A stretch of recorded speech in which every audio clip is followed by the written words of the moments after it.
নিয়ে চলে এসেছি কাতলা ভাপা।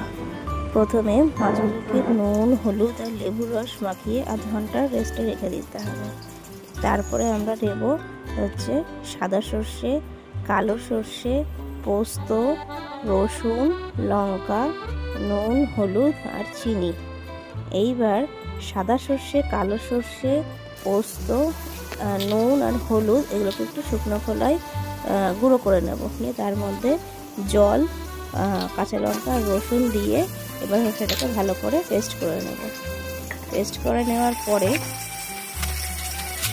মাছের মধ্যে একটা বাটিতে মাছের মধ্যে এই পেস্টটা দিয়ে দেবো।